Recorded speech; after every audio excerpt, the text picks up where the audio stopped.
जय हिंद दोस्तों। आज हम लोग कुछ न्यूमेरिकल्स लेकर के आए हैं आपके चैप्टर से।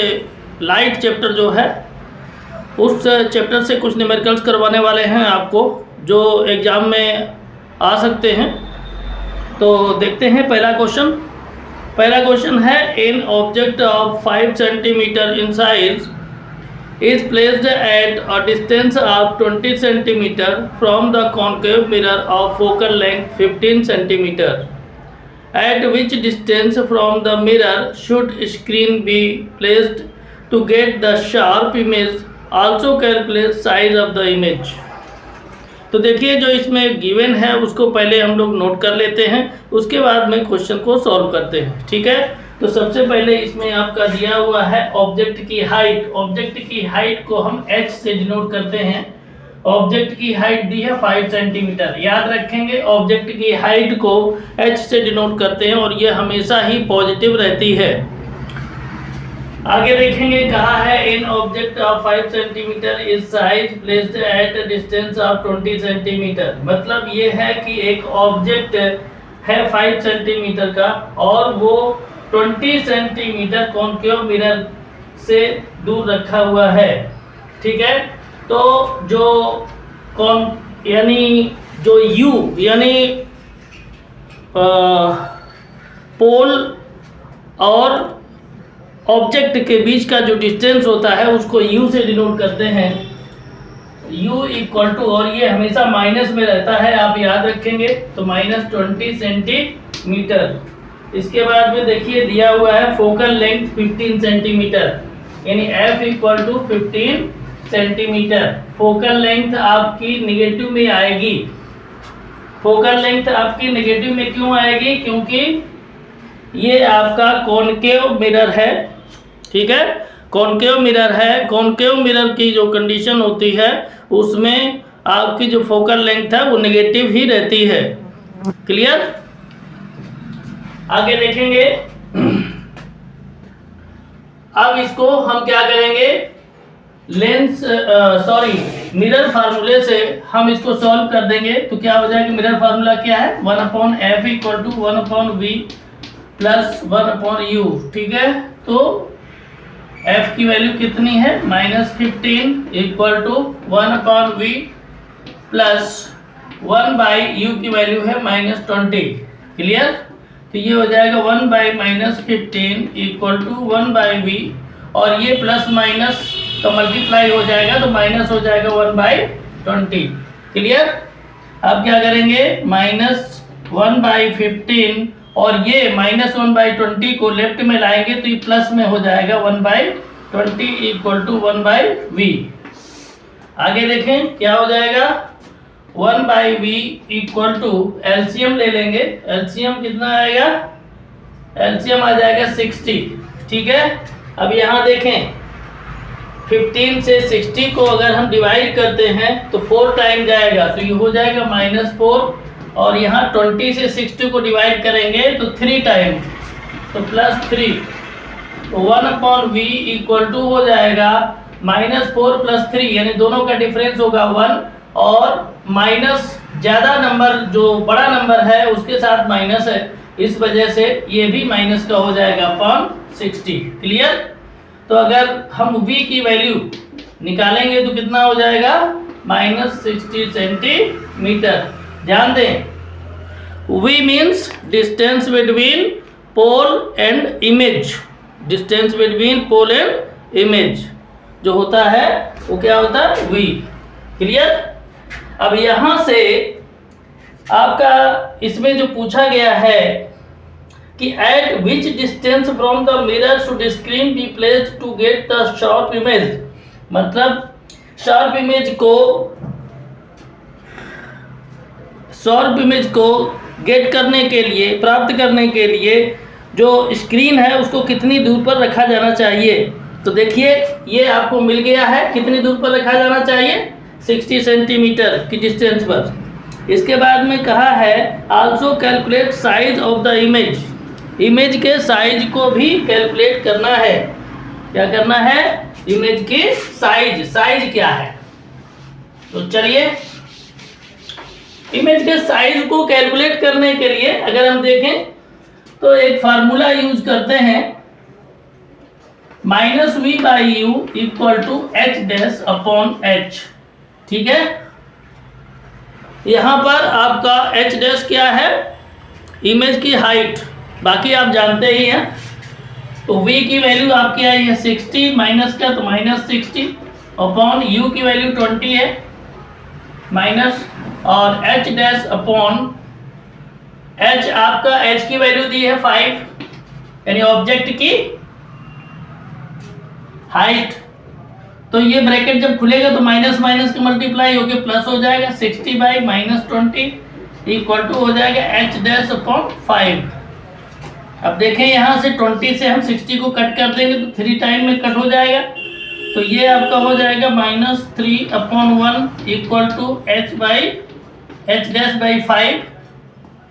तो अगर क्रॉस मल्टीप्लिकेशन हम इसका करेंगे, क्रॉस मल्टीप्लिकेशन करने पर हमारा रिजल्ट आ जाएगा h' = 15 सेंटीमीटर। क्लियर, माइनस में रहेगा। अब यहां से देखें आप, जो हाइट है इमेज की वो माइनस में है। ये क्या शो करती है कि जो इमेज है वो इन्वर्टेड बन रही है, उल्टी, और उल्टी इमेज जब बनती है तो ऐसी कंडीशन में जो इमेज होता है वो रियल होता है। किस तरह का होता है, रियल होता है और इन्वर्टेड होता है। ठीक है, ये इसका नेचर है। यानी यहाँ लिखना चाहे तो लिख सकते हैं, रियल एंड इन्वर्टेड इमेज। ठीक है, और अगर साइज के बारे में देखा जाए तो साइज में आप देख लीजिएगा, जो साइज था ऑब्जेक्ट का वो 5 सेंटीमीटर था और इमेज का साइज 15 है। ये क्लियर है कि ऑब्जेक्ट से इमेज आपकी इनलार्ज है। तो इस तरह से ये क्वेश्चन आपका हो गया फिनिश। इस तरह के क्वेश्चन आपके एग्जाम में आएंगे, बहुत ध्यान से इनको समझें। एक क्वेश्चन और है, a convex mirror used in a bus has radius of curvature 3.5 metre if the driver of the bus locates a car at 10 centimetre behind the bus, find the position of nature and size of the image of the car.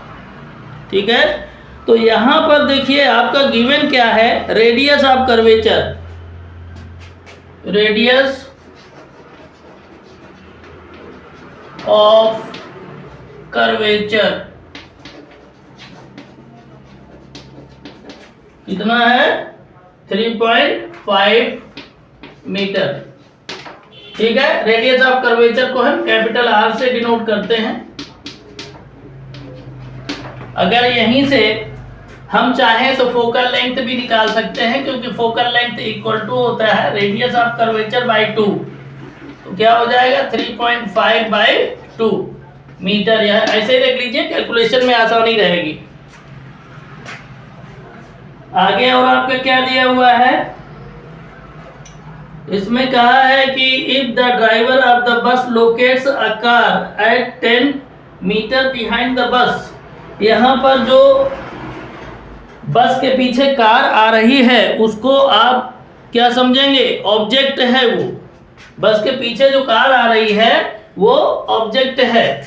मतलब क्या हो जाएगा, distance कितनी है, 10 metre, minus में होगी। याद रखिएगा कि जो u की वैल्यू है, यानी distance between object and pole, ये हमेशा नेगेटिव रहती है।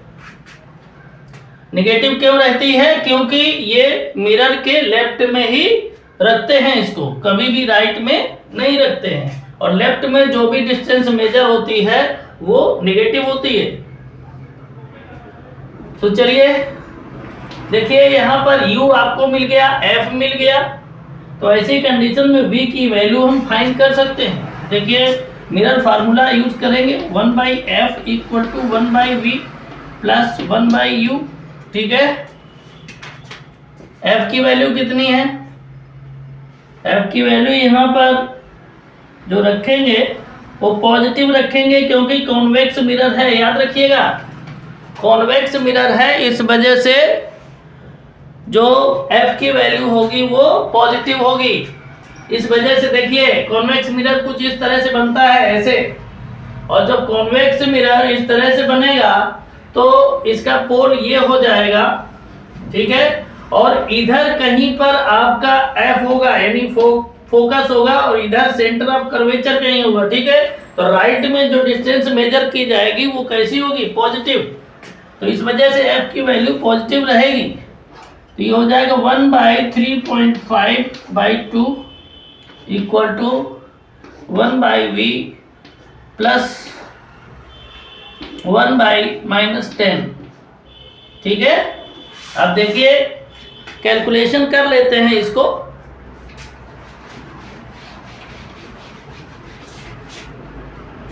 कैलकुलेशन में क्या हो जाएगा, ये देखिए दिया है 1/3.5/2, इसको आप नोट कर सकते हैं 2/3.5 इक्वल टू 1/v, और यहाँ पर देखें प्लस और माइनस का मल्टीप्लाई हो जाएगा तो क्या हो जाएगा? माइनस 1/10। 1/10 को लेफ्ट में लाएंगे तो उधर निगेटिव है, इधर आएगा तो पॉजिटिव हो जाएगा, plus 1/10। Clear? Equal to 1/v। यहाँ पर देखें क्या हो जाएगा, ये डेसिमल को रिमूव कर देंगे और यहाँ 0 ऐड कर देंगे, तो 5 से इसको कट कर दीजिए, 5 4 जा 20, 5 7 जा 35। तो ये हो जाएगा 4/7 plus 1/10 equal to 1/v। LCM लेंगे तो 70 आ जाएगा, तो 7 10 जा 70, 10 से मल्टीप्लाई 4 से कर देंगे तो 40 हो जाएगा, प्लस 7 10 7 जा 70, यानी 7 हो जाएगा इक्वल टू 1/v। तो 40 और 7 मिलकर के 47 हो जाएगा, 47/70 इक्वल टू 1/v। क्लियर? अब देखें आगे कैलकुलेशन इसका जब करेंगे तो ये हो जाएगा 1/v इक्वल टू 70/47। क्लियर? ये हो जाएगी v की वैल्यू। इसको आप सेंटीमीटर में मीटर में इसको नोट कर सकते हैं। देखिए इसको आप लोग अगर डेसिमल में कन्वर्ट करना चाहें तो कर सकते हैं, लेकिन यहाँ पर इसी तरह से बना रहने दीजिए, कोई दिक्कत नहीं है। यहाँ पर देखिए क्वेश्चन में आपके पूछा गया है find the position, nature and size of the image of the car. तो देखिए यहाँ पर आपकी जो डिस्टेंस है यानी v की जो वैल्यू है, यानी distance between image and pole, वो भी पॉजिटिव आ रही है। इसका मतलब है कि A B right hand side में ही बनेगा। अब देखें यहाँ पर कहा है कि साइज बताइए, इमेज का साइज क्या होगा और नेचर क्या होगा और पोजीशन क्या होगी। तो पोजीशन तो आपको पता चल गई, पोजीशन का मतलब है कि इमेज की पोजीशन क्या होगी, तो आपको पता है कि इमेज पोल से इतना मीटर इन 70/47 मीटर पर बनेगा। अब नेचर उसका क्या होगा, नेचर का मतलब है कि वो रियल बनेगा या वर्चुअल बनेगा। ठीक है, उसको ध्यान देना है। और इन्वर्टेड बनेगा या इरेक्ट बनेगा। तो चलिए उसके लिए क्या करेंगे, मैग्निफिकेशन निकाल लेंगे। तो m इक्वल टू क्या हो जाएगा, -v/u। तो v की वैल्यू कितनी है, माइनस पहले से ही लगा है, ये 70/47 हो जाएगा। और u की वैल्यू कितनी है u की वैल्यू है आपकी -10, तो 1/ क्या हो जाएगा, इसको अगर करेंगे तो ये -10 आएगा ना, या 10/1 कर लेते हैं। अब यहाँ पर अगर इसको हम कैलकुलेट करें तो कैलकुलेट करने पर क्या आएगा, m इक्वल टू -70/47 इंटू -10/1। तो माइनस माइनस तो प्लस हो जाएगा, सीधी सी बात। और यहाँ पर क्या हो जाएगा, ये आपका -10/1 है, सॉरी ये रेसिप्रोकल हो जाएगा, तो 1/-10 हो जाएगा। यहाँ से ये कट हो जाएगा, 10 से 70 को करेंगे तो 7 आ जाएगा, तो 7/47 आएगा। 7/47 आपका 0 और 1 के बीच में ये वैल्यू आएगी। कहाँ आएगी? 0 और 1 के बीच में, 1 के इक्वल भी नहीं है।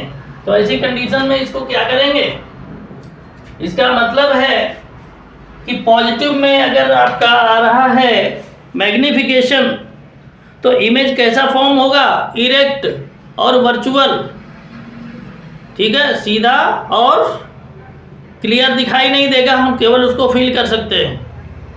और अगर ये मैग्निफिकेशन आपका नेगेटिव आ जाता तो क्या हो जाता?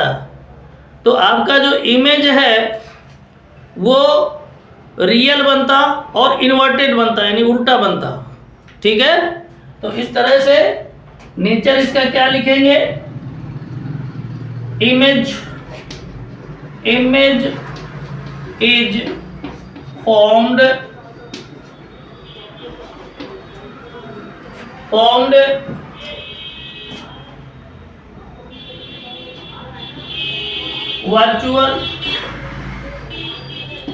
वर्चुअल और कैसे erect and smaller than the object से छोटा रहेगा इमेज। इस तरह से ये क्वेश्चन आपका हो गया क्लियर। आप लोग बहुत ध्यान से समझें क्वेश्चंस को, क्योंकि इस तरह के क्वेश्चन आपके एग्जाम में आएंगे और आप लोग प्रॉब्लम में फंस जाएंगे। इस वजह से अभी हर चीज को क्लियर कर लीजिए।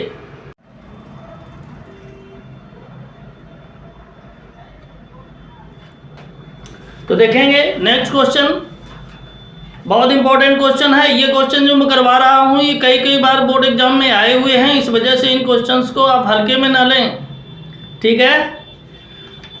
देखें क्वेश्चन है, an object 3 centimetre high is placed at a distance of 10 centimetre in front of a concave mirror of focal length 20 centimetre.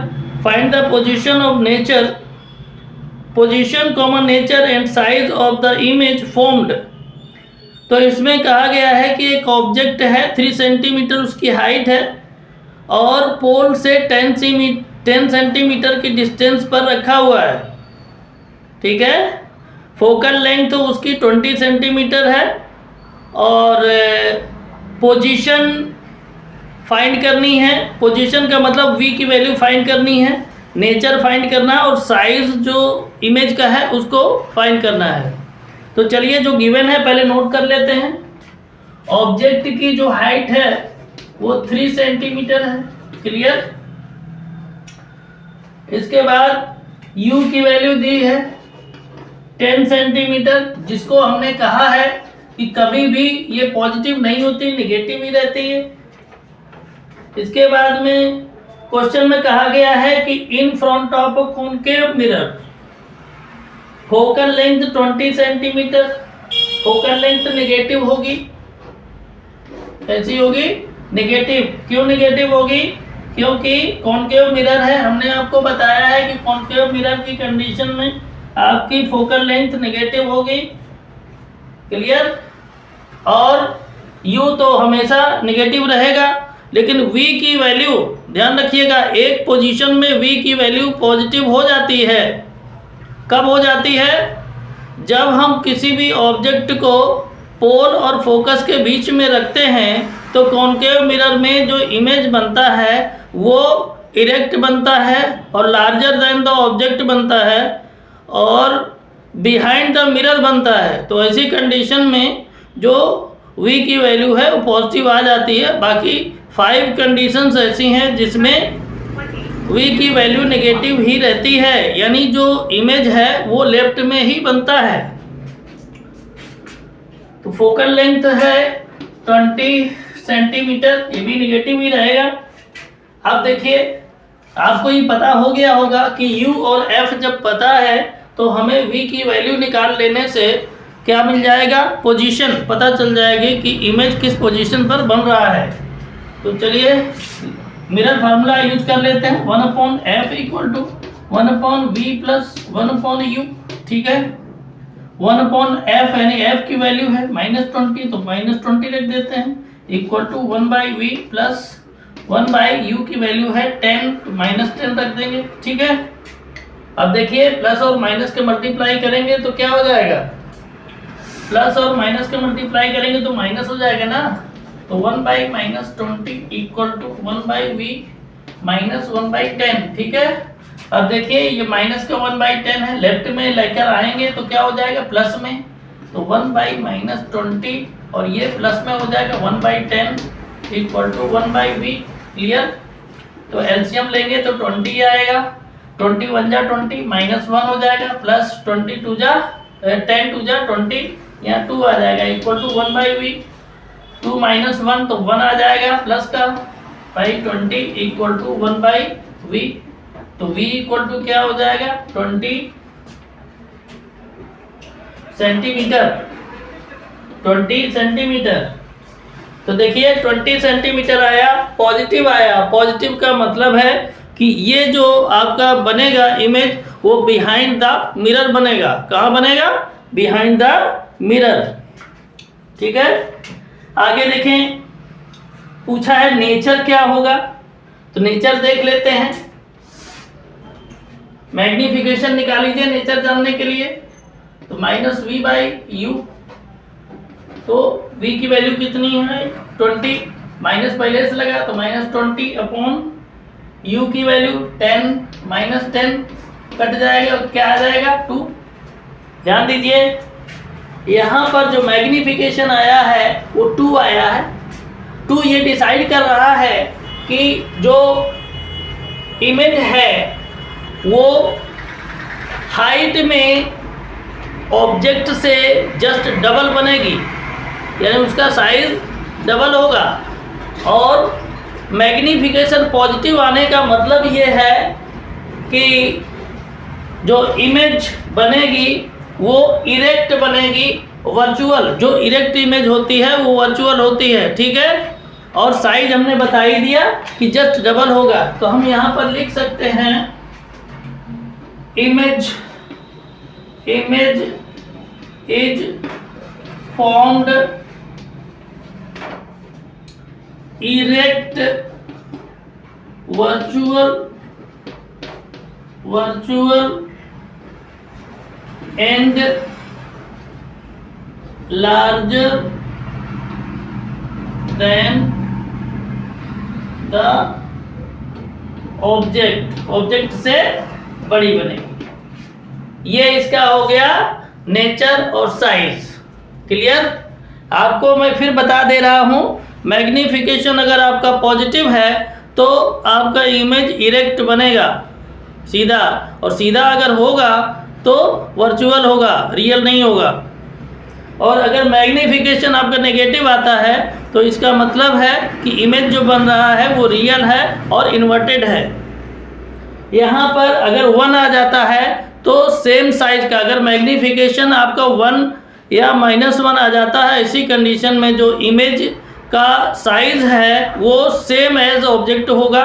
लेकिन अगर 2, 3, 4, 1.5 इस तरीके से आ जाता है, यानी 1 से ज़्यादा होता है, तो इमेज ऑब्जेक्ट से बड़ा बनेगा। इन सब चीज़ों को ध्यान रखें। तो इस तरह से ये आपका क्वेश्चन हो गया complete.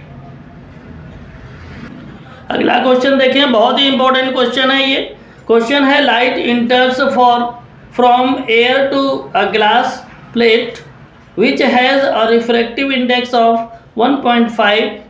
Calculate the speed of light in glass.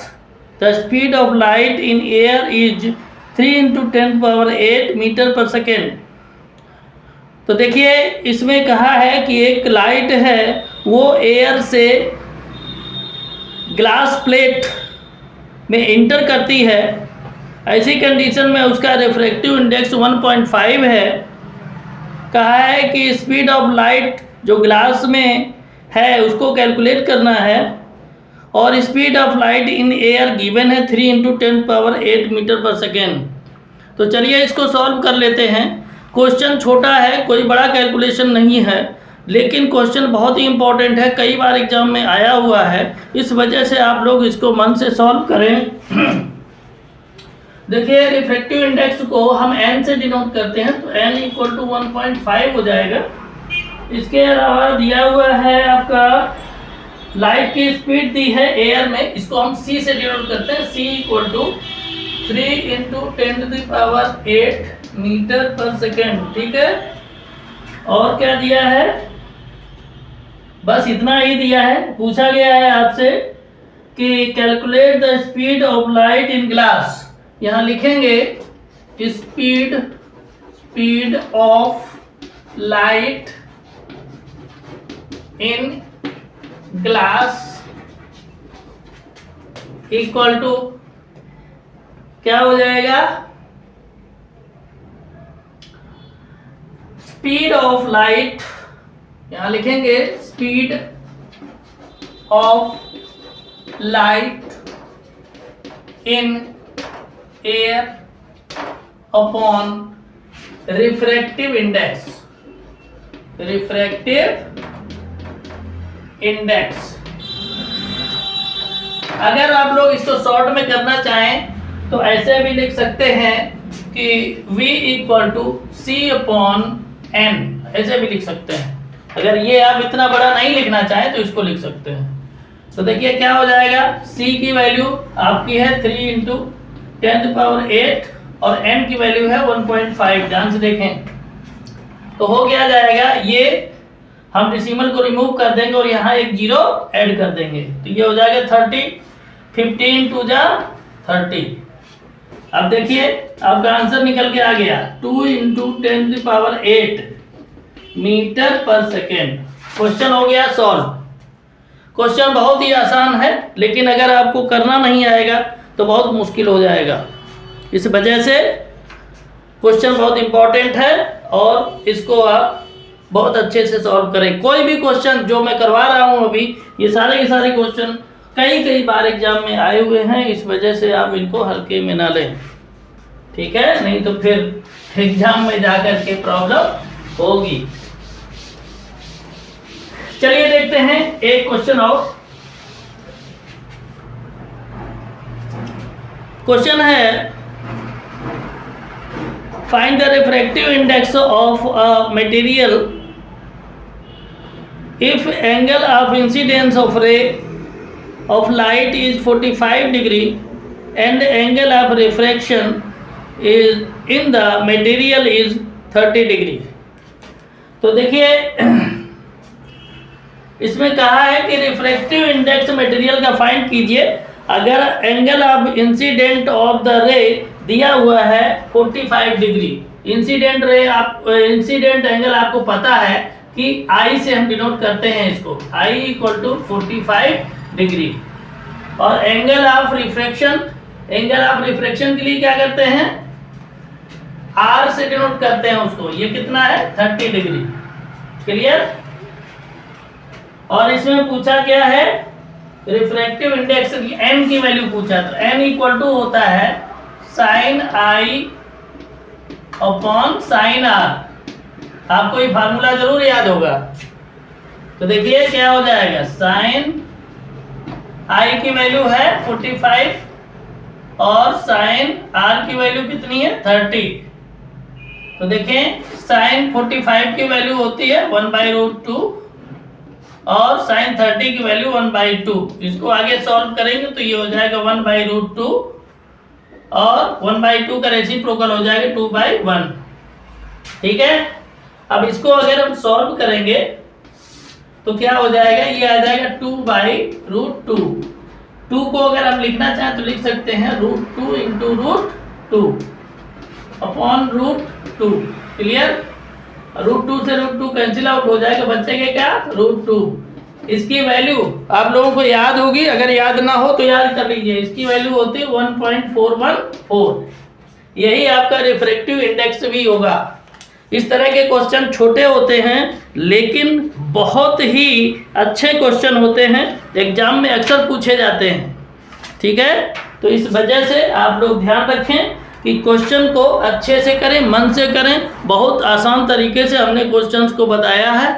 ठीक है, वीडियो अगर अच्छा लगा हो तो लाइक करें, अपने इस मित्रों को शेयर करें। चैनल पर अगर नए हैं तो चैनल को अवश्य सब्सक्राइब कर लें, बेल आइकन को दबा दें और जो ऑल का बटन है उसको भी प्रेस कर दें, ताकि हम जैसे ही वीडियो डालें आपके पास तुरंत पहुंचे। तो मिलते हैं अगले क्वेश्चंस, बहुत इंपॉर्टेंट क्वेश्चंस को और लेकर के आते हैं अगले वीडियो में। मिलते हैं, तब तक के लिए जय हिंद, जय भारत।